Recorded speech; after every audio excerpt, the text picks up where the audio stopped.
3, 2, 1. All right, and welcome back to the Paisan Sports Podcast. I'm Dante DePlacido, presented by Elevation 528 Sports. Dante DePlacido, joined as always by Zach Deal of What's the Deal Sports, with a special guest this week, Matt. You're going to have to help me on your last name. All right, so it's like Chris Jericho, the WWE guy, but with CH. Yeah. Okay, so Chirico. Boom. Perfect.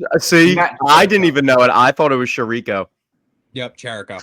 Okay. And honestly, growing up, Chris Jericho, he was an icon, so that was kind of like what. All right, all right, now we're gonna have to open up this floodgate great. because Dante's a huge WWE guy. So let's all go top Wow. 3 real quick. I'm John Cena, Undertaker, Okay. and who's my next one? I'll dive in the bag a little bit here for the next one. Schnitzky. Schnitzky. Yeah. Wait, is this a personal top 3 or like just like guys I love to watch? Yeah, like just gets me fired up. Okay. Friday Night SmackDown back in the day, turning on a wall. It doesn't matter. Yeah, you want? All right, ready? MVP, Jeff Hardy, and Edge were personally 3. I was gonna say Edge, votes. but I thought that was too mainstream. Edge is just bro. A good Jeff spear Hardy fires me up. Yeah. See, Jeff Hardy and Edge are also in my top 3, but then third, I got to go CM Punk. Respect. I like the brand that you're pushing there. I could see where you're going. That's like a nice. Yeah, I'm here for it. Yeah, I don't like CM Punk because I'm an MMA guy, and he got his ass beaten. He did get his ass packed beat. out. Because his like finisher is like this, like I'm a badass savage alpha, but like he's really getting his ass beat in real life. So I can't, like, if you're gonna be about that, you gotta be about that. You know what I mean? It's not real, you know. I really like Kane too, but I feel like going under that's like Kane, the Jason was good. Kane's a little Statham bit over got his the ass top. beat in an MMA fight, and now you're like, I don't like Jason Statham movies, you know. All right, well, actually, in my top 3, real quickly, I'm going to replace. I'm going to go Brothers of Destruction. I'm going to go with Kane and The Undertaker at the same time. Wow. Yeah, so that's how I'm going to go. But Okay. as Anyway, always, getting Dante, back to it, of course, I am joined by Zach Deal of What's the Deal Sports. So I've got to ask, what's the deal with 18-inning-long World Series games? What's happening there? They're playing until 3 a.m. Imagine staying up until 3 a.m. just to watch your team lose. What's the deal with that?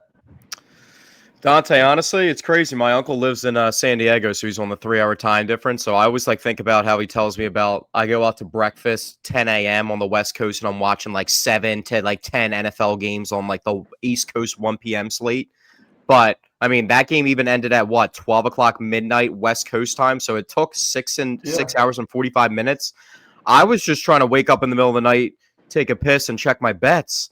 And I didn't even, like, it was like 2:20 in the morning and the game wasn't even over. And I'm like, dude, what is going on? Like, what? And then I wake up, the next time I wake up, it's like 5 o'clock. And I usually go to the gym like Monday through Friday really early in the morning. And I just see Freddie Freeman hits like the most legendary home run of all time in like this history of the World Series, 18th inning. And people are so tired. Joe Carter as the, you know, that title belongs to Joe Carter's home run. But in my personal opinion, I like when people build off their momentum. So what he did last year with that sprained ankle and just going crazy in the World Series and winning MVP and then doing it again the next year, that to me is just like some straight up savage. Like I tweeted when I woke up and saw that result and I looked at everything that happened and I just kind of weighed it all out. And this would be his third World Series title if he wins it. I think he's creeping up on the top 25 of all time. It's incredible, and I think he needs haters. So if he does, I'm here for it because I'm totally against the Dodgers. Like this Dodgers stuff, this is just. I mean, I love the fact that the Blue Jays are at least making this competitive because it just seems like Shohei Ohtani, the best thing since sliced bread. Then you got still Freddie Freeman. I mean, Mookie Betts really hasn't even done anything too significant. Like it's unreal how deep this team is, like in every aspect. It irks me. It doesn't sit right with me. Who could you like? I'm trying off the top of my head to like relate it to. I guess like what, the Warriors, like KD Warriors. Is that like what team construction of other sports could you like really put in the realm of what they have? They have like probably like 4 players that are like top 50 players in the history of baseball just in their lineup out of 1 through 9. It's ignorant. Like it's really ignorant. So like get it, like rooting for them or like them even trying to think that they have some type of underdog feel. I can't get behind the Dodgers, man. I can't get behind them. I just respect like this. I like the players themselves. I don't like the Dodgers themselves. They just happen to like. I'm a huge LeBron fan. I never wanted to ever root for the Lakers ever in my life, ever. Right. But I've been for the past 6-7 years. You know what I mean? Just by cause of it. So that's just kind of what happens. But they're just that good. I knew when they were kind of just like lackadaisically going through the regular season. Mookie Betts was like 150 pounds, like had that virus in the beginning of the year. All this adversity they were facing, I just knew they were just going to run through the playoffs and get to the spot where they needed to be once again. So I know Dante feels some type of way about the Dodgers too, because in times like baseball, we're covering week to week. So we're getting 162 games of coverage of baseball per year. So we're talking weekly. We're talking about weeks on end of like 5 to 6 baseball games. Yeah. At times, we're smacking the Dodgers right before the All-Star break, and we're like, dude, this is the year. The Phillies are getting over the hump, and it's just like, nah, you'll just see the Dodgers in the World Series again. So that's just what happens. So I've hated the Dodgers ever since playing them in the NLCS in '08. I've hated them ever since. There was just something about that series. I think it was Manny Ramirez, just the hype of him, that just made me hate the Dodgers that year. And I've always hated them. And with LA teams, for me, it's kind of similar to New York teams. Like, I just auto hate every New York team besides the Jets because they've been so miserable for so many years. There's no point even hating them. And it's kind of how I feel with LA teams like the Dodgers and the Lakers, like the big market LA teams.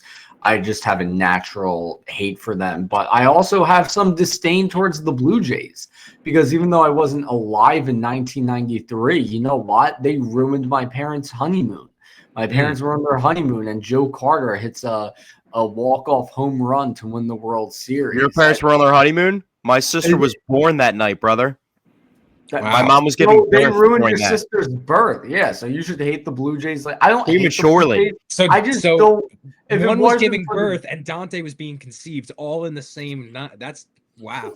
There was fireworks going Shout out- on for shout sure. out There was Toronto. fireworks going Yeah, on. shout Something out was to happening, six. man. There was fireworks going on out here. But Dante, I was actually going to say a point that you just brought up is like why I hate the Dodgers actually stems from a little bit later when they started taking the Chase Utleys, Jimmy Rowland, Shane Victorinos onto the roster. And then why you said you hate the Blue Jays. I hate the Blue Jays and don't want to see them win because I'm not trying to see Jeff Hoffman and Sir Anthony Dominguez lead the Blue Jays to victory when they were supposed to be a part of our bullpen, and then we gave up on them for no reason. That's a good point. Those were two guys we should not have gotten rid of. And I don't know if you saw, but typically when Vic Fangio starts his press conferences, they ask him some like baseball or Phillies topics, and he was saying they never should have traded Sir Anthony Dominguez, which is something we've been saying. Yeah, so he must be listening to the Paisan Sports Podcast. He is a. Oh yeah, that's right. I sent that to you, and that's what you said. Yeah. But Matt, Dante kind of subtweeted you there a little bit, and you didn't even say anything. You were letting him speak, but he said he hated the New York team. Stand up for yourself a little bit here, like. I can't. So the thing is, like, I can't blame you because I hate New York fans for the most part myself. Okay. Because I feel the same about some select Eagles fans too. I hate the select Eagles fans. Like, listen, no matter where you go, there's going to be a few bad apples in the bunch. It's just how it goes. But there's just some times where New York fans, Knicks fans, a lot, Giants fans. I mean, Giants fans have been quiet because we've been so bad. Being quite honest, I've been like emotionally disconnected from the Giants for the past like 3 to 4 years to the point where like. Bro, it's been so bad. Like since the boat picture, probably. That's like 9 years. Right. It's been basically a decade, and in this time now, I'm working with Eagles players, so I'm like, everyone's like, "Oh, you're going to the dark side." It's like, bro, listen, y'all be having fun. I can't hate on that. But no, at the end of the day, both sides have some pretty unbearable fans within the fan base. It's just the name of the game. But one thing I kind of I will get in on is the Yankee Stadium obnoxiousness, the overly Italian Yankees fans. I think we can all actually appreciate that. Being that this is the Paisan Sports Podcast. Well, I will say the reason I hate New York teams isn't necessarily because of the fans, although they do get on my nerves. It's kind of just the fact that it's like when you have so many rivals in one city, you just tend to lump the entire city together, right? Like you have the Giants, you have the Knicks. I've always hated the Yankees just because they're the Yankees. And So like it's- 09, so 09 kind of like growing and I up gave hated you a them little even bit. before '09. When I was a kid, I just watched them grab free agent after free agent after free agent, and there was a disdain for them. And then we give them Bobby Abreu, who I was a huge fan of. Bobby Double, love that guy. Yeah, I looked at it more as like, honestly, I didn't like care about the Yankees like that. I just like knew the Yankees were like a part of culture, and I'm like a Northeast dude, so I love 50 Cent growing up, and I'd see him rocking the hats. Like it was more so like I didn't care about them, and I didn't have a disdain for them. I like 50's Jason a Mets Giambi a fan, lot. I liked I like That's jersey right first baseman, so I like Jason Giambi. Mark Teixeira was one of my favorite. I love switch hitters. Giambi, that's We're another guy. talking my guys right there. Yeah, I was a yeah. first So I'm saying baseman like growing up. Yeah. Alfonso Soriano was one of my favorite baseball players. So like those teams, I hate them, but like they also I have to watch them and root for players on their team because they have my favorite players, and they're the teams that always get my favorite players, like the Lakers. So it's like by choice, I don't root for them, but it's like I'm not like sitting there like, oh, I hate them because my best players are the ones that I'm watching. You And ever at the end see of the day, those late night find TikToks yeah, where it's like Yeah. an old clip? Like the Yankees have those types of guys that just Yeah. it's the nostalgia. It's just, and unfortunately, in their recent years of mediocrity, that's kind of the only selling point they have to fans Yeah. anymore. They put shit on a platter and expect us to eat it because they just, oh, we were good 10 years ago, not even 20 years ago, 25 years ago now. Come on. yeah. That's what they do, but I feel like they had so many guys like blossom, kind of like that Phillies roster from like '05, or like random dudes like Shane Victorino are turning into like 3-time All-Stars, to where Fine, wow. now they try to make like Jason Dominguez be that guy, and he's just not. You know what I mean? Or Like, Anthony that's- Volpe. That's Yeah. the biggest example. or they let go of people Wow. like Luis Italian Torres. slander? Italian slander's crazy. Yeah. No, Dude, yeah, you Dante's did not definitely a wanna hater. be- He's a You did beast not with want his to own. talk to He me beats with his during own the kind. Joe Girardi days of the Philadelphia Phillies. All right, Oh my, that yeah, was that was Italian on Italian crime during those days. Yeah, I was not a big fan of Joe Girardi. But moving off baseball a little bit, let's talk about the Eagles game on Sunday. Eagles ended up getting some revenge, but Matt, Yeah, you guys if that's what hit you us want to a couple call weeks it, ago. like I guess, because it was going to be a 7-7 game with the Giants taking the ball the other way. Like at the end of the day, that's probably Listen. in any other football game in existence of the National Football League and beyond. That's not like forward progress was not stopped by any means necessary. And then an extension as if he's going into the end zone and he's just allowed to do that is mind-boggling to me. And then Saquon puts in his second touchdown of the game, and then 2 plays later, our running back needs an amputated ankle. That's it. You can't make it up. It's as Giants as it gets. Well, if we're talking about being haters, I was a Cam Scatabo hater, and then I Are just you? had to reverse my I can't blame you. stance. I can't blame you. I had to reverse my stance on it, and then I actually felt really bad. Not even like in that moment, like it was over the past couple of weeks. I reversed my stance, and then that happened. I actually felt really bad. So he's a savage. He's a beast. He's like literally built like me. So I'm not saying I got an NFL running back build, but like that's like just like the fucking dude that goes to the gym 5 times a week. He's just like you see him and he's like, what's he got going on? Then he's just that one play he had versus the Cowboys where the dude tries to throw him in the open field when he's running inside the 10-yard line, Right. and that dude goes flying and he's like running, He barreling bounces forward. off Like of him, literally. when I saw that play, I was like, yo, I need to stop hating on this dude because he's actually a savage. Like he's just The like Zach causing Bond against havoc. you guys. I mean, I was at that game at MetLife, and bro, you can hear the collision when he impacts people. I mean, he's going Yeah. into the end zone still on some plays, and he's still his head's down. It's like, bro, you already crossed the goal line. We don't need to. You know, No, it's like it's honestly it's Peyton Hillis reincarnated. Like it's literally Peyton Hillis again. bringing back old recipes. Yeah, Peyton Hillis. My favorite guy all time is Adrian Peterson. No one's like him, so I can't say Adrian Peterson because Adrian's like running a 4-2 and he's running you over, stiff arming you, spinning, juking, jumping over you, and then into the end zone. But Cam Scatabo is an absolute wrecking ball, and he's just so brute and physical too. It's just ridiculous. I want to hear your guys' thoughts from an Eagles fan perspective on Jackson Dart, because I think we got one personally. I think he is a franchise quarterback from what I've seen. I've seen him in person now, and I've seen film. I was watching his Ole Miss stuff. So I think we actually do have one. His patience in the pocket, his ability to scramble and make things happen.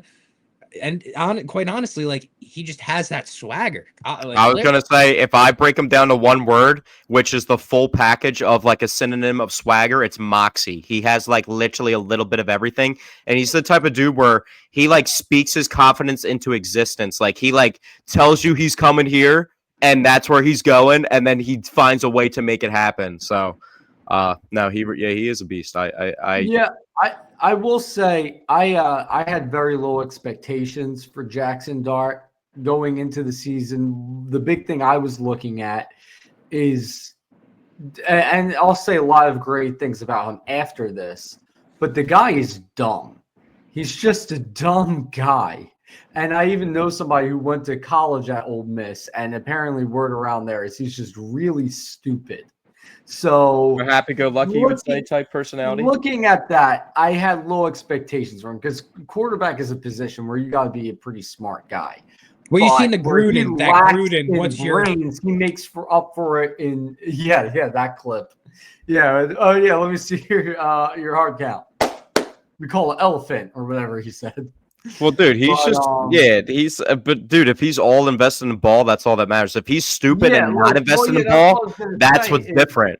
I don't need my quarterback to be a rocket scientist. Yeah. Right? Josh Dobbs, him and his NASA parents and all that. He ain't in the league. He's in the CFL right now. So, well, dude, the craziest comparison though, the Ole Miss quarterback right now, the lefty, he's a 5-star. He's 19 years old and already has 2 degrees and graduated. What? I haven't seen that. Yeah, who is that? What? So, like, you replace Jackson Dart with that dude, and he's just, this dude, 5-star recruit. He already has 2 degrees, like, graduated high school at 16 years old, like, just an absolute savage. But I don't think Jackson Dart's tough. I thought you were actually going to go down the route, which I was going to agree. I thought you were going to just talk about the Giants' overall structure because they're just known for, you see what Daniel Jones is doing. Let me ask you, as a Giants fan, how do you feel about what the Colts are doing? Because I just had a Cowboys fan trying to use the Colts as like they're the best team against the Eagles, and I asked them where the Colts got their recipe from because I'm pretty sure Shane Steichen got his recipe from somebody, and that's why the Colts are succeeding. So the Colts, I think, were always just like a quarterback away, even since Andrew Luck, like quite literally. The Colts have always had a good squad. I mean, Jonathan Taylor is obviously the staple of that offense. And then you look down the line at all that, bro. Yeah, you look at they got Alec Pierce, they got Josh Downs, and then Michael Pittman just sitting there able to reap the benefit of all of it. Like, he's been doing great on my fantasy team, by the way. He's a monster, and he's healthy now. Like, he's actually healthy. And Tyler Warren's going nuts, too, I was just bro. going to say, now you also have Tyler Warren, a rookie who is just emerging as like one of the top 3. He's quite frankly, if you don't want to call Tucker Kraft it, he's the next Travis Kelce, like one of that type of guy. So, I mean, the thing is, I think it comes down to like just we see with these quarterbacks, it's so plug and play. And it just all depends on fit. You look at a team like the 49ers with Brock Purdy, and you take him out of that system and you put him anywhere else, he's not going to see that same success. It's just a matter of environment. And I think that's such a huge underrated part of the NFL and something that fans won't really understand. And it's like, we know because we're on the inside and we could see how these, teams get constructed. But the casual fan is like mind boggled by Daniel Jones having success. Whereas you ask guys in the league and they're like, no, he is a hard worker. He is, he is talented. People, I'm trying to think about how to word this without saying any names, but like it was known that Daniel Jones still had football, like good football in him. And the Giants, like people within the Giants organization, just put him in all the losing situations they possibly could to spin it to where, okay, like they wanted to get Daniel Jones out of the league. There was no situation essentially where the Giants wanted him to go and have success. That was just never going to happen. So for them to like kind of, they wanted to push all this under the rug, pretend it didn't happen, and just Daniel Jones go on about his way.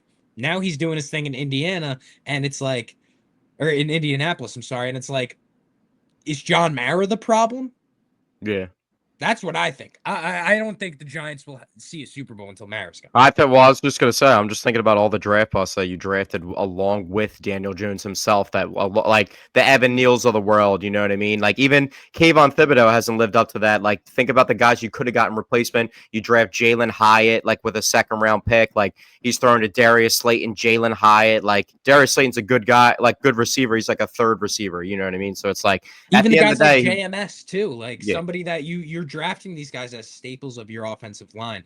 And if you really want to get picky, Andrew Thomas too, like his yeah. availability is the biggest asset. Yeah, that's So another fourth overall pick that you spent there. So it's right, just and like, he's been on the field for I think 45% of the yeah, time he's been a Giant, which is just that's not cool. Quite yeah, frankly, it's not just cool. yeah, it's unacceptable. That's kind of how the Eagles' offensive line's getting a little banged up right now. Like Cam Jurgens just missed his first game of the season, but Brett Toth actually stepped in and played a pretty good role for the Eagles. Was actually getting to the second level.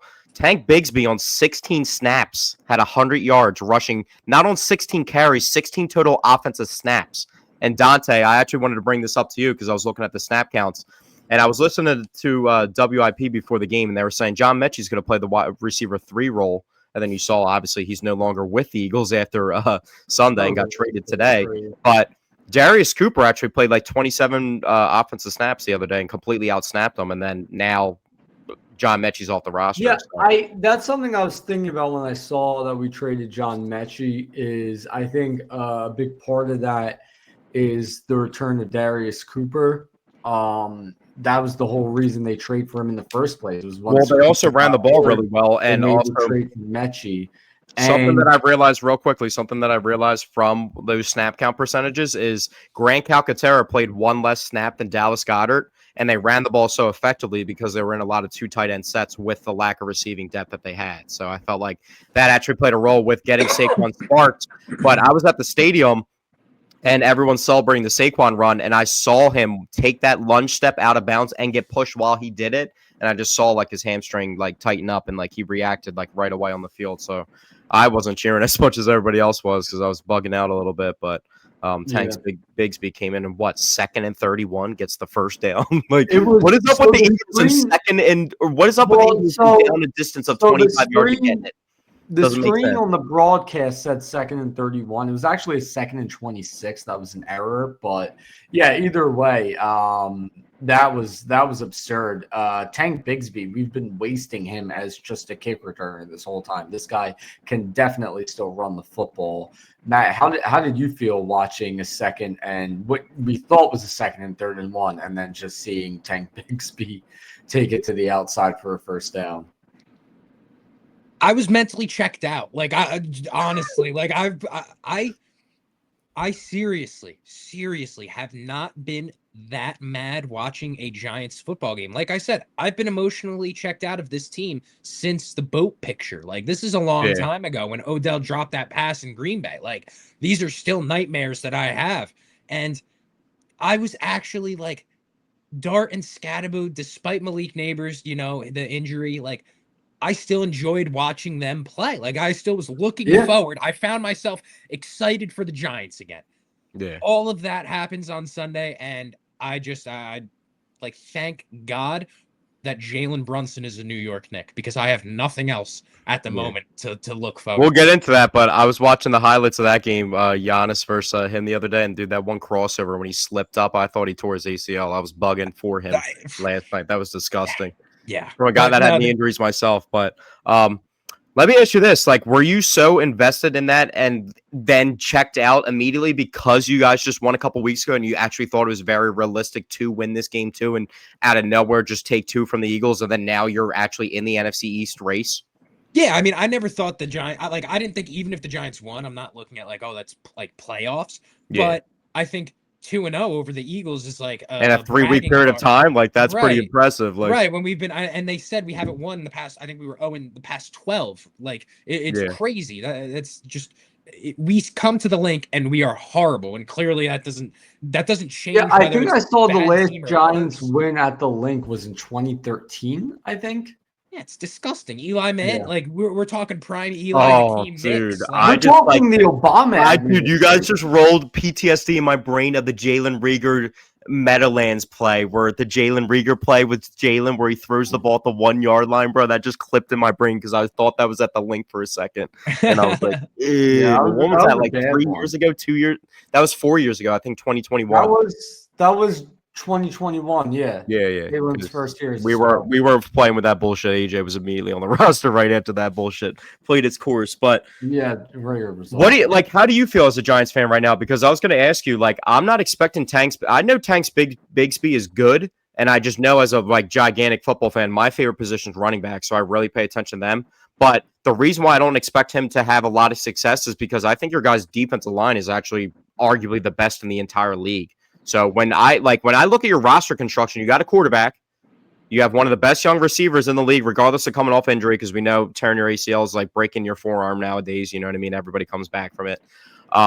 Scadaboo, we got to see what's going on with that because they also said today that he has a couple more things going on with the injury, like he broke his fibula on Ligament top. damage, yeah. And he has ligament damage. So I had a massive injury in myself, but I never played in the NFL. So it's a whole nother ball game trying to get back to that. But Seriously. I mean, yeah, I'm not going to ever question that dude's work ethic. I know he's going to get right back on the field, but I feel like they need like their back seven on their defense is horrible. I was going to say, you talk our about whiff like secondary- Deontay Banks, like those types of guys. Like can't And be the thing waiting is, first on Banks' that. Like, rookie year was great, was fantastic.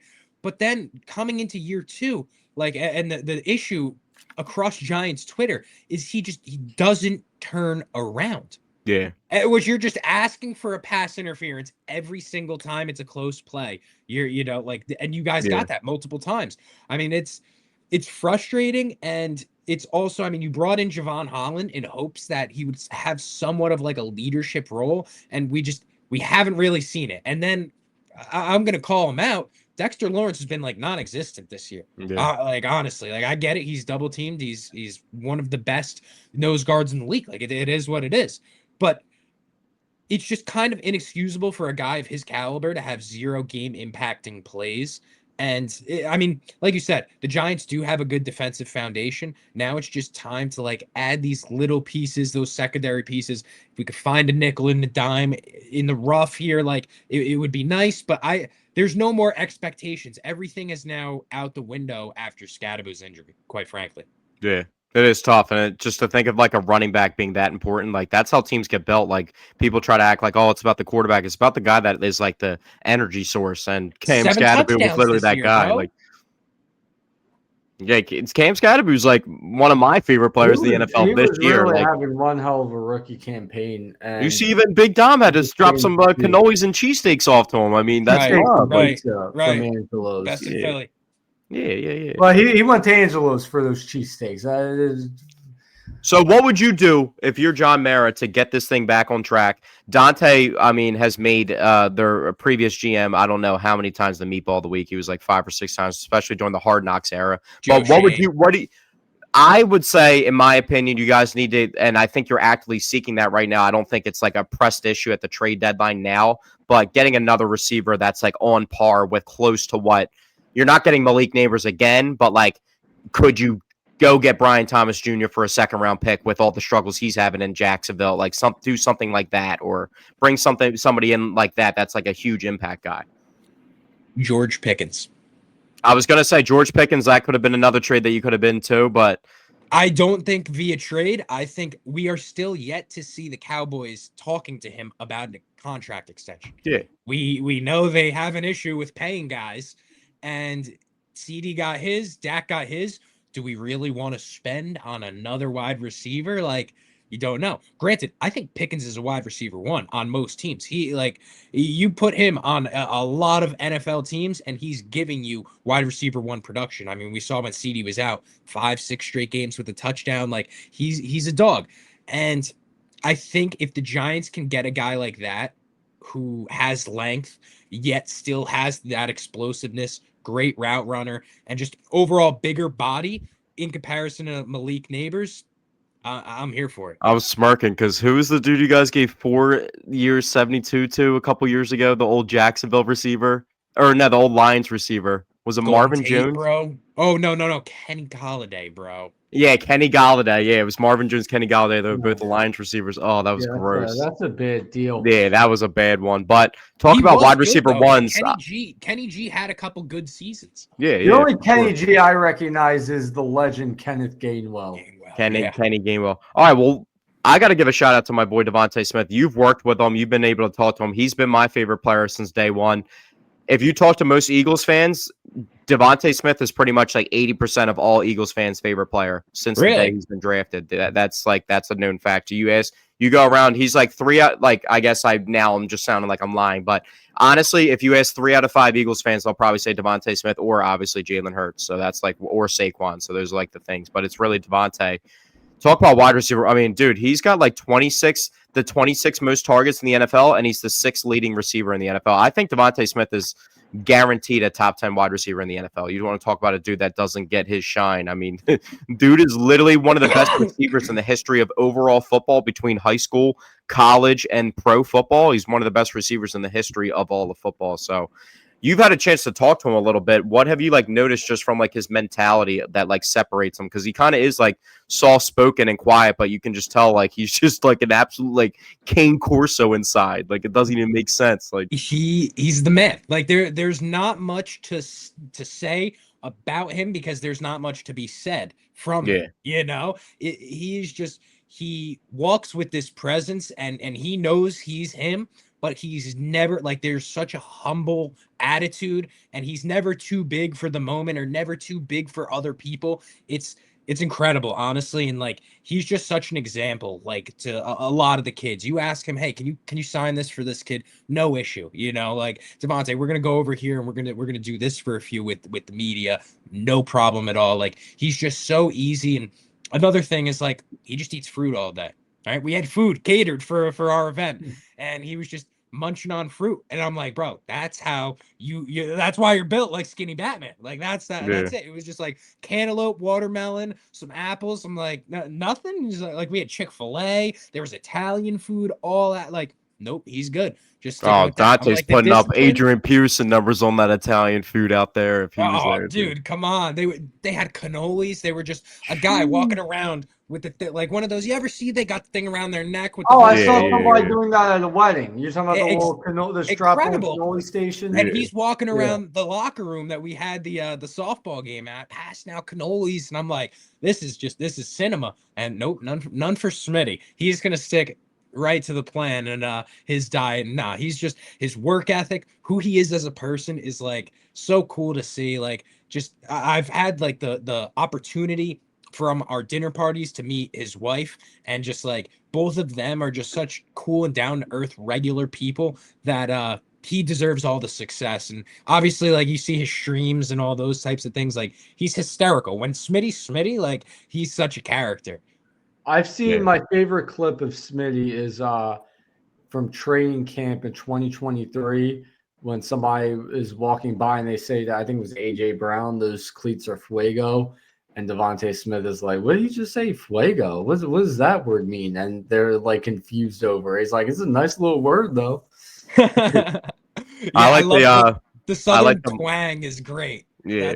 His accent is. Well, that was what I was going to say. One of my favorite videos is the mic'd up video from the Jacksonville game in the rain a couple years ago that I went to, and he's like, "Yo, it's cold as hell out here. Someone get me some gloves." Like, freaking out the whole time. But yeah, I love Devontae. He's such a good dude, and like, it's just so classic. See, I was skeptical about him. I wanted Jamar Chase. I wanted Jalen Waddle. I wanted those dudes. I don't see this dude.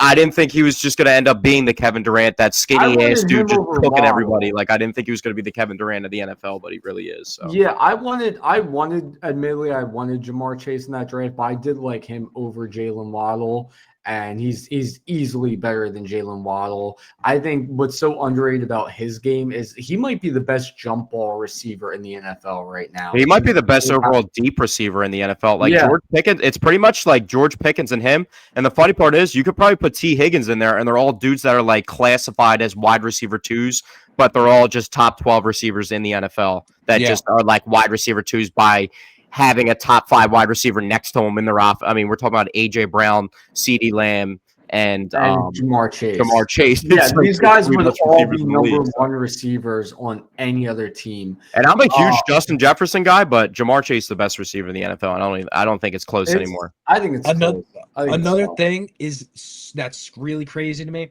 I've seen Jamar in person. Like I've stood next to him, T, AJ, Smitty. I saw Justin Jefferson at Fanatics Fest.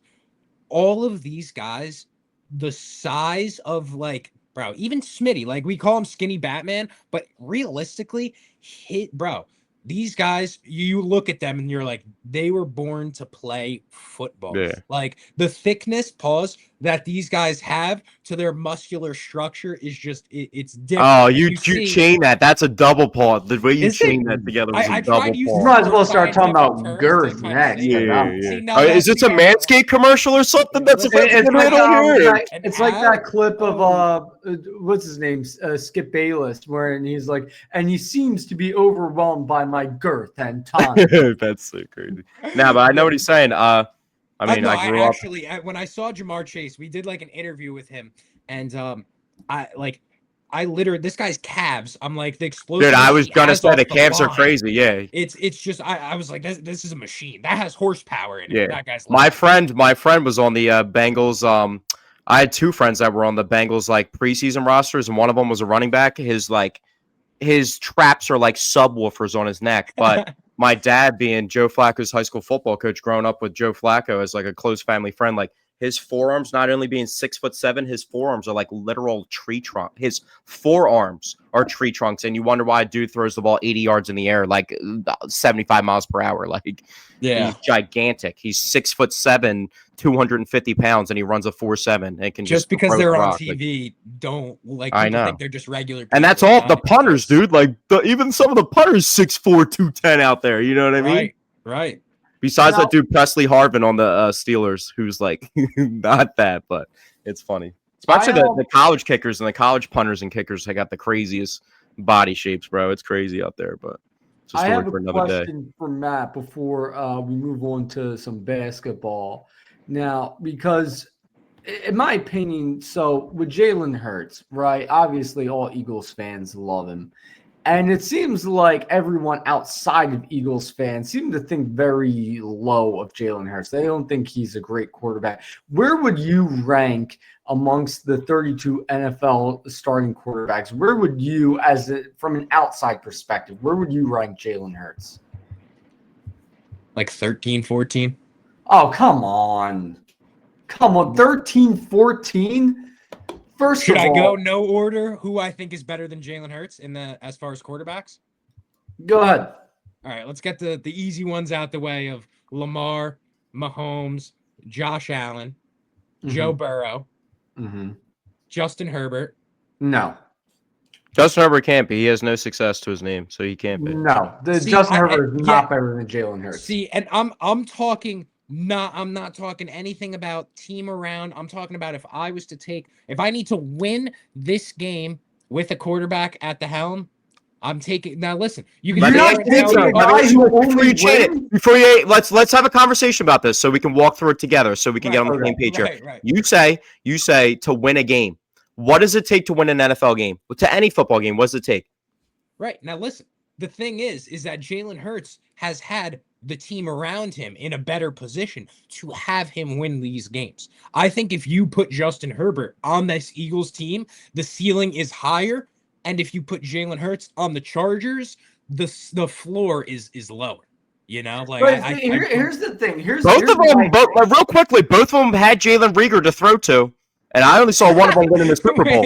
That's a good point. But here's my thing with Jalen Hurts. Here's my thing with this argument with Jalen Hurts, right? Is everyone points to the team around him, It's always the team around him, and it's never something negative about Jalen Hurts. It's never, because when you look at Jalen Hurts, he has this issue or that issue or this issue. It's always just he has a great team around him. You can't fault him for having a great team around unless you have an actual argument for why you think he would not be able to get it done on the Chargers roster. Then I don't think the team around him is a valid argument for why you would choose a different quarterback. And I think the Chargers have one of the best setups for anybody to have success because they have one of the best coaches in the history of football. Now for they sure. do. Yeah, They're in win now. Like the Chargers, for me, if the Chargers don't win this season, at least I need to see some AFC championship type of aspirations at the minimum out of the Chargers before, anything I just more. can't put a dude that has one of the worst playoff losses in NFL history What is his above Jalen playoff Hurts. record? A dude It's that blew not a 27-point lead in the playoffs. I can't put him above Jalen Hurts. I just can't. See. The Jacksonville Jaguars. The Jacksonville Jaguars letting them come back on you 30 points. And you last year in the playoffs, what do you do? Texans game, playoffs, 4 picks. That's disgusting. Now That's not something never.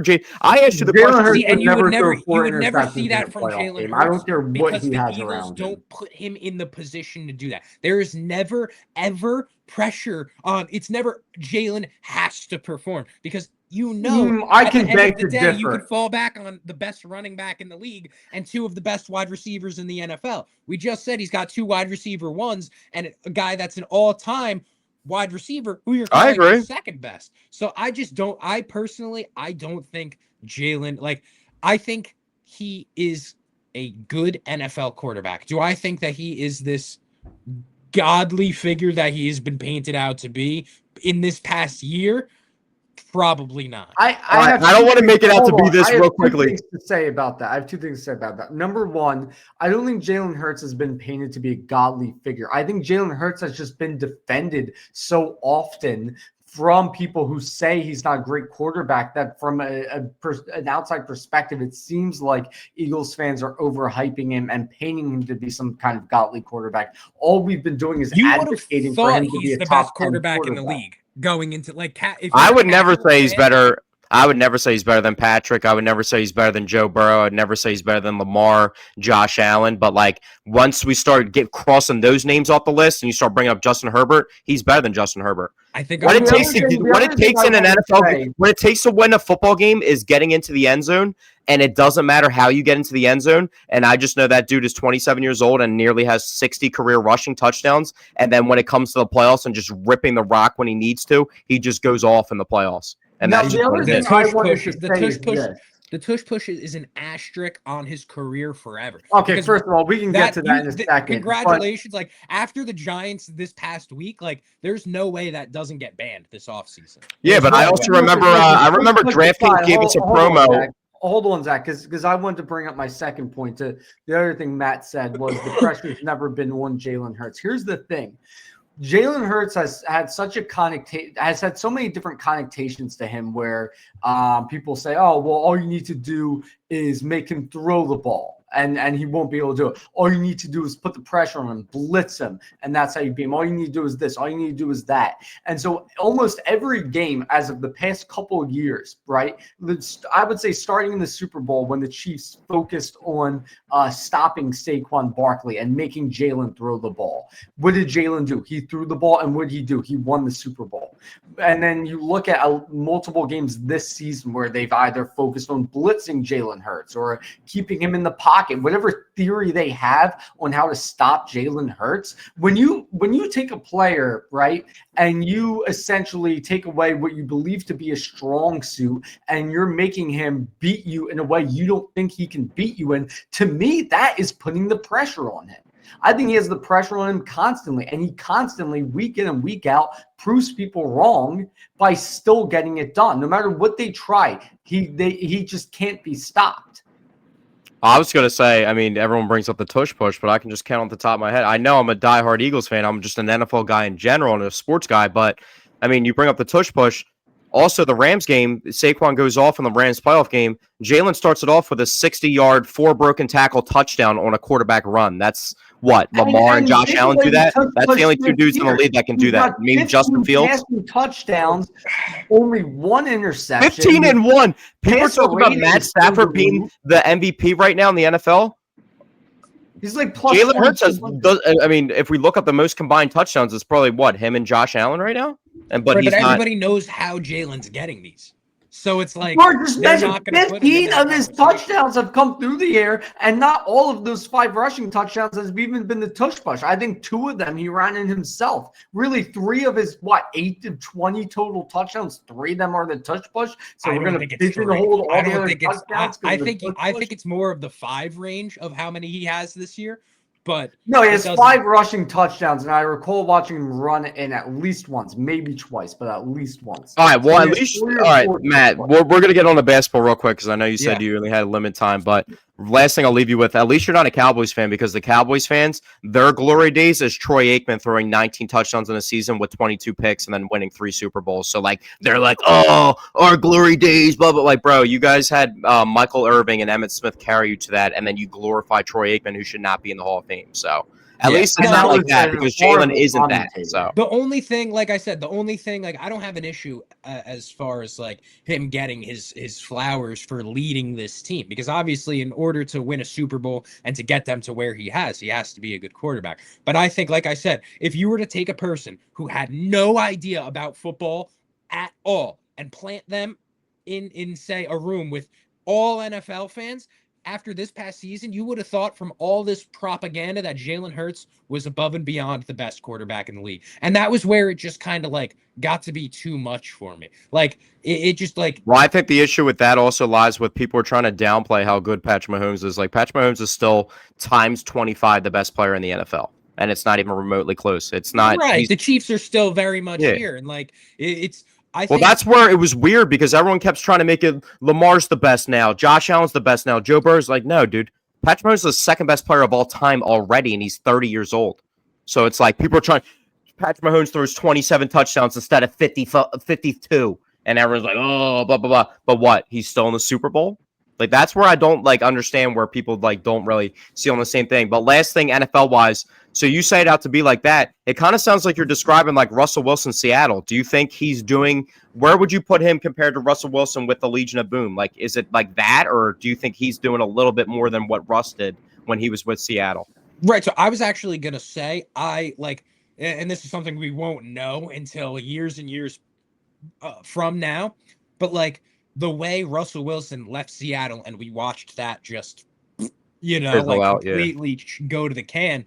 I would love to see into the crystal ball of like, say, a universe, a multiverse where Jalen Hurts is no longer an Eagle. Say he goes to another team. I'm very curious to see how that unfolds and how that plays out. And both directions, as in like how the Eagles would be impacted and how he would impact another team in a positive way if he could. Will we find that out? Like, probably not. Like, I'd imagine you guys would keep him forever, considering he won you his Super Bowl. Like, he seems like one of those guys that's going to retire an Eagle for the most part. But it is something that I would be very, very curious to see. I think Russell Wilson's probably a great comparison. Yeah, I felt like that's a pretty accurate one to throw out there. Basketball. I know we're exceeding some of your time, so we'll get into it quickly. No problem. How do you feel about the Knicks so far this season? They switched things up a little bit. I saw Jordan Clarkson. Like, it's you got to like come up to speed. I bet on basketball, and I actually watch a lot of overall basketball, not just the Sixers and LeBron.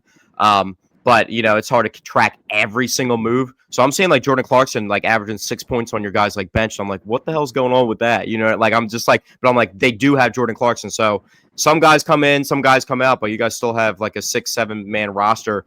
How do you feel about Tibbs like running your guys into the dirt with the Tims on, though? Like 7 guys, 42 minutes a year, and then you guys gas out, it seems like, at the end of every year.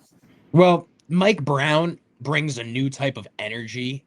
And I think just like a whole different culture than Tibbs. I'm a big Mike Brown guy, being a LeBron guy, so yeah. It's a fun squad to be around. And I think, like, quite honestly, I hate to say it because you never want to just like look to April, but I do think there is kind of like a cruise control type of vibe to the Knicks team. Like, quite frankly, it's championship or bust. And everybody knows that. And it's like everybody wants to just stay healthy for April. We want to make sure everybody's good for April. So, like, I mean, I think we played every single player our first game. Like, everybody got some burn. And it was like, all right, cool. Like, good to see Mike Brown really just emptying the clip, because it doesn't have to be the way that Tibbs did it. Like, it doesn't.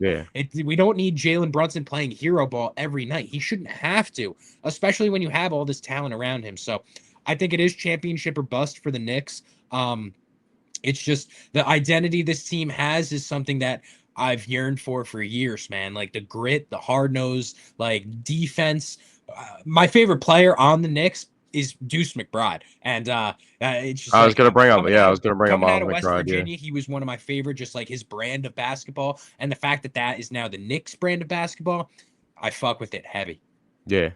I was wasn't I was kind of in no man's land about Jalen Brunson. I just didn't think it was what it was until like he took that leap when he left Dallas, and I was like, oh, this is real. Like when Luka was out with Dallas and he was going off in the playoffs, I'm like, kind of seems systematic because like Dallas has good structure usually. They're Right, just of one of those course. sleeper teams, but like he brought that over there, and then like the comfortability, his dad's there, so he kind of has comfortability with that. And then you see he turns down what like 120 total million in the extension to bring more players in, and then you're able to give OG a gigantic contract when people are trying to hawk him down. It's just those types of moves are what sets up the foundation. But you guys are deep. I mean, you got guys like you want to talk about people trying to Knicks fans? This is where I got to get you back for the Jalen Hurts best player in the league, because I know a couple Knicks fans, and you guys used to make out Mitchell Robinson like he was the next Hakeem Olajuwon, Still Shaq. a demon. But he is a good guy. But he did go viral because of my boy VJ. VJ did make him go viral Oh a my little God, bit with yeah. a little But he missed. Space No, it Jam was a dunk. foul and But he missed. yeah, it was a foul he missed. That's why I think it's funny, because it's like the still image, but like it was a preseason game in Paris and it didn't even go through. But that reminds me of like when LeBron in Game 7 of the Finals almost dunked on Draymond at the end of the game, and that would have been like the greatest dunk in the history of basketball, like the most ridiculous shit ever. But the Knicks are scary. Like the Knicks are like the foundation of like, I think the foundation, it literally just comes down having like Josh Hart, not the main guy obviously, but a Josh Hart kind of guy next to Cat and Jalen. I think that's literally enough. And then you still have Mikal and you still have OG, which you need two good forwards. I mean, who's dominated the East for however long? The Celtics with two fire athletic wings. Like, right. You guys have a scary, scary team, but now we have athleticism with the Sixers to match you guys. The first game of the season for the Sixers was the realization. Paul George in any scenario, if the Knicks play the Sixers in a playoff setting, that man is in big trouble. You think so? I think he is in very big trouble. You better. Well, I mean, dude, at that point, he'll probably be playing like 23 minutes, and like I was gonna say, bring the wheelchair and get the ice ready. I don't know, dude. The pace of this Knicks team for Paul George, and the thing is, like, don't get me wrong, I do think you guys have a great team, but I think if it comes down to like that time, I just don't think like. Is Joel Embiid ever going to be Joel Embiid? All right, well, let's bring up the dudes that matter, because I was going to say I don't think Paul George even matters to this equation. Wait, hold on. The last game we saw of Joel Embiid, to me, remind me a lot of his rookie year when he was on minutes restrictions and he was just putting up absurd numbers in that amount of time. That's what he did the last time we saw him on the court. What was it, last night? He put up 25 points in 23 minutes. I think we're slowly starting to see him return to form. So I think there is a possibility we see prime Joel Embiid again. But if we do, it's not going to be for very long. And I think we need defensive Joel Embiid back. We need him to play. Dude, we don't need him not playing any. If you take the stats aside, though, like take that how many points in how many minutes, right? Just eye test you watching the game. Joel Embiid does not move even 70% of what he did. Oh, that's what. Yeah, well, that's what I'm saying. That's the thing. Like, I think teams are going to try and expose that when it comes down to playoff time. Because listen, as a Knicks fan, I've seen we've been blessed enough to make the playoffs now for however many years, the past few years. And when push comes to shove, it comes down to coaching and just the littlest of nitpicking things, right? In the Atlanta Hawks series, it was our point guard, Elfrid Payton. Horrible. We got exposed every single time. When it came down to then the series against the Pacers, just everybody hurt, lack of depth. And then last year, again, just the team just broken down when it comes to that finish line. I think like it's just such a long season. I don't know, man. Joel really like it just scares me. If I was a Sixers fan, I would definitely be concerned about how much juice he has left in the tank overall. Let me talk for a second, because hold on 1 second, because I wanted to fit this in. I was just trying to steer off Paul George and Joel Embiid because I do not think they matter to the Sixers equation. That's what I was about to say. That's what I was about to say. Right now, the perspective of Sixers fans at the moment is we're not really worried about Embiid. Exactly. Yeah. We are so hype over the sheer amount of young talent we have right now. That's what I'm And it's saying. been so exciting to watch. Like you're bringing up Nick Edstrom, series with the Grimes, Sixers, and I'm right, talking even- about even Quentin Grimes Bona. revenge games to you. That's what I'm thinking about. Yeah, I'm hitting that never shot gonna, last I would night. have Like, to see. I would really have to see that because I'm not a Grimes believer. Even when he was a Knick, I'm not a Grimes believer. well, yeah, he definitely was underperforming, but that's when it was like wonky where he's not getting consistent minutes with the Knicks too. He's coming off the bench, and it's like, do you need me to score 18 tonight, or do you need me to like hit a couple threes and then catch and shoots? Like he was always in that spot. I can ball handle. Like, dude, he's like the other day, I think he had like 8 rebounds for the Sixers. He's like getting like 8 assists a game when he's like in that type of role. And it's like he's capable of those things. It's just kind of like you guys always have star hunting with the big. I mean, the Sixers do it too. You star hunt, and then the roles kind of get fucked up with everybody when you star hunt. Like James Harden's here, and Tyrese Maxey doesn't know how to like fully blossom until James Harden leaves. And then Tyrese Maxey's now has 12 career 40-point games, and he just goes for 40 like twice or 3 times already this year.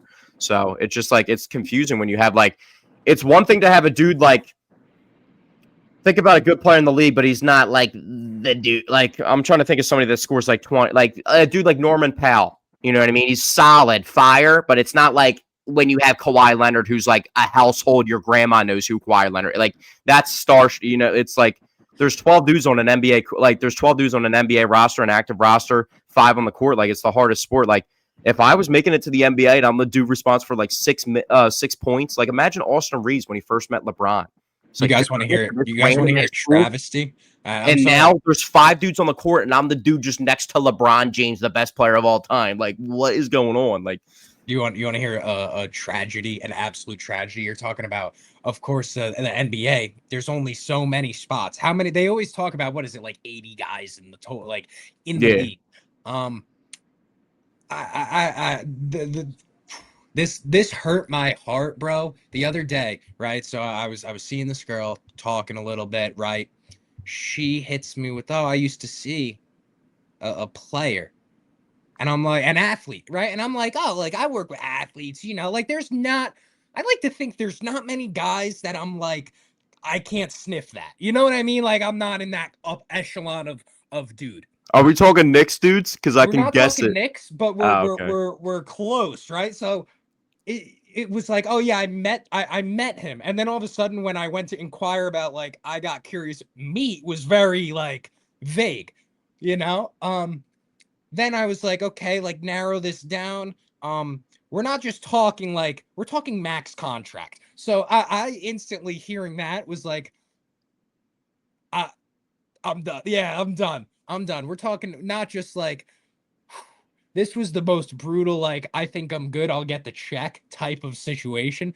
Absolutely hysterical. And I didn't know what to say because I had never gotten the, oh yeah, I used to talk to so-and-so and he makes $180 million over the next few years. Yeah. Well, that's also, to me.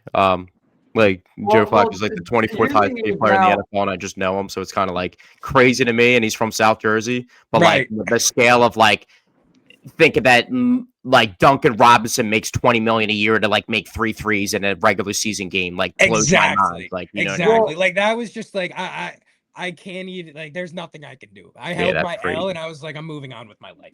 Well, you're looking at so you're looking at a professional athlete in the financial realm. I have a buddy of mine who he about a year or so ago, he went out with this girl. They hooked up, right? He asked her, I guess it came up in conversation, you know, how he performed. And she revealed 2 weeks prior, maybe even a week prior, she had spent the night with no other than Josh Sweat, and that he paled in comparison to Josh Sweat. That act is impossible to follow.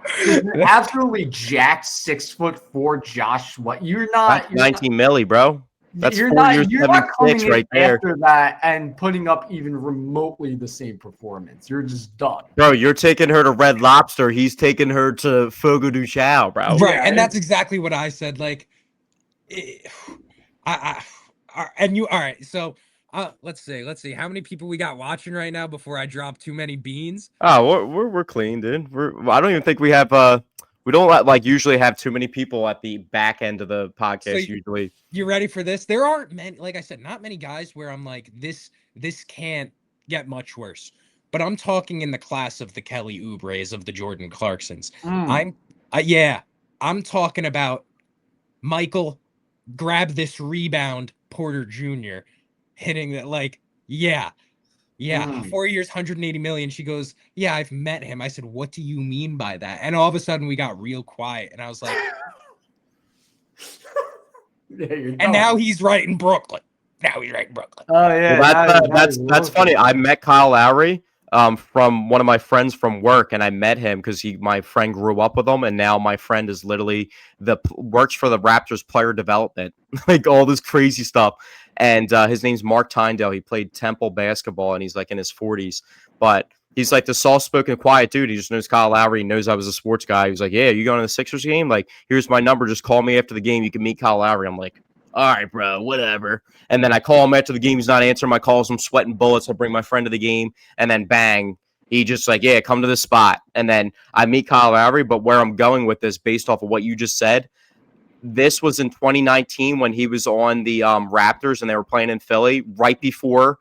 So that happened. And then the Sixers traded for Tobias Harris at 3 o'clock in the morning, like 4 hours later. So it was a crazy time period. I had to wake up at 5 a.m. for work. But OG Anunoby was 19-year-old rookie on the Raptors, and he was hitting on girls in Philly. When I first met Kyle Lowry, he was in the stands in Philly, like 5 rows in front of me, like with Kyle Lowry, but like hitting on girls that he had like come to the game there. I don't want to like, air him out like that or anything. No, it's hysterical. No, it was just funny because I was around the same age as him, and I was like talking to Kyle Lowry, and I was like, is that OG? And he's like, yeah. And he was just like over there macking with like 3 girls that he like brought to the game from Philly. And he was like my age. I was like, damn, I wish I was making $10 million to be a rookie in the NBA right now. That would be crazy. Like, that's funny. And then just to see like now, like 7 years later, he's like one of the better players in the league. And he's making like $44 million per year. I'm like, holy shit. I was watching, bro. Like now what's his pickup line for the women, bro? Like I got nothing. It takes nothing. Mil, like, yeah.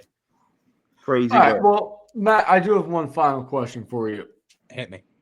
VJ Edgecombe, what are your thoughts there? Dog. Absolute dog. Thank God you guys didn't take Ace Bailey. I mean, we both wanted him. We were so wrong. I knew a couple. You guys know my guy Sean Bernard from Fox Sports The Gambler? Yeah. Yeah, he was a big Ace Bailey fan for a little bit. And, I mean, I don't want to say, like, you never want to be that guy of, like, oh, I knew he was going to be good. But just, like, VJ Edgecombe, even in college, had that edge to him. Like, no pun intended. Like, he literally just has that grit and that, like, it factor of I'm going to be the hardest worker in the room and, like, I'm going to be better than you. I don't know why I didn't digest it right away, but with the Tyrese Maxey, the viral clip of him crying when he first got drafted, and then the shit that VJ said was even harder. Like, I was living off a generator for 7 years. Right. We didn't have electricity and shit. That is like, I came to basketball to play and provide for my family. I was living off a generator for 7 years. You didn't even know what I saw to see my mom feed me. I was like, holy shit, bro. He's like spitting bars, and then he's just out there like just. And the things that people said he can't shoot the ball. He's like literally hitting step backs in people's faces, hitting 5 threes in his debut. Like, and he's just on go. Like, he's just from there's no, oh, well, I need to do this. I need to promote this. I need to be like a character on social. No, it's just, I'm a basketball player. And that's why I literally am here and in this position. And like, I was a huge Cooper guy and I was a huge Ace guy. But I mean, dude, right now, as it stands really has right the chance now, to be the best player in the draft class. Yeah, like as it stands right now, I mean, obviously you have the potential on the upside with Cooper Flagg. But Cooper Flagg has looked really good so far, right? But from what I've seen out of everyone in the draft class as of right now, I mean, if I had to take my pick right now, I'm going VJ Edgecombe. I will Venmo one of you guys right now $20. If you guys can, without saying, I'm going to give you 3 seconds so you can't look it up. If you can tell me what Ace Bailey's current shooting percentage going into tonight is. Field goal percentage. I'm going to say 12%. Dante, you got a guess? I don't know, 18? Damn, it was 15%. He's shooting 15%. Wow. Yeah. You guys went right in. You guys like literally threw like the darts like right at the board. I thought someone was gonna hit the bullseye. This guy was almost down But he's 40 really bucks. shooting 15%. He's shooting 15%, and he's not even starting. He's on the bench playing like 20 minutes a game. So, and he fired his agent that was like feeding him with all the bad advice. So that's just a bad direction. But Matt, it was a pleasure, brother. Thank you Hell for yeah, hopping guys. on. Thank I know you guys for told us you were having me, only going to give us 30, but appreciate you listen, guys. I'm here to talk some ball. I appreciate you Yeah. guys having me. I'm proud of you guys and all the success you guys are doing and growing. I'm always here for anything you guys need. Never hesitate to reach out, hit me up. Yes, sir. Yeah, thank you guys for having me, for sure. Yeah, those us CSB guys gotta stay together. So if Hell anybody yeah. is watching this and wants to get in the sports media realm, CSB Media Arts, Cherry Hill. is And not I don't there, know if you so. guys know, but so I like last second graduating CSB. Obviously you guys did this, right? You had the Paisan Sports podcast. When I graduated, I started up right there, Moneyline Madness, and Yeah. I started up, me and my guy Andrew Brucato, Andy B. Unfortunately in January he passed away at Oh, I'm sorry to hear that. 21 bro. years old. Oh, Damn. thanks, guys. At 21 years old from a heart condition, and like just the craziest, like I get chills thinking about it. Like that was really like my guy. So I haven't, honestly, I wanted to do an episode like in tribute to him, but it's so hard to do it, quite frankly, Yeah. especially sitting in front and just talking when it's just me now. So I appreciate you guys having me and like giving me the 100%, bro. opportunity to come and talk my talk. So I for know. sure, I it remember feels you and Mo brought me on to the Mo Sports Network too. And we chopped it up the one time as well. So yeah, it's hell been yeah. anything. Like I said, just the CSB Media guys. I don't even think I told you. I've obviously plugged it up on the podcast, but I've been doing play-by-play for a high school football team too. Oh with yeah. my guy that was in my old content company from CSB. So it's like Sick. CSB. Like I just talked to Chaz the other day, so I'm always in Nice. the loop with the CSB spot. So That's what's up, bro. yeah, Hell yeah. gotta Awesome. always rep that stuff. Dante, you're I don't think you ever told Matt your dad's old office was in the CSB like suite, the 535, or was it 538 It in was Cherry Hill? the one next to it. Yeah, my dad back in the day, he used to work for a company called WorldCom, and they were in the they were their office right next to the CSB one. What a small world. Yeah, it's crazy. yeah. So Crazy.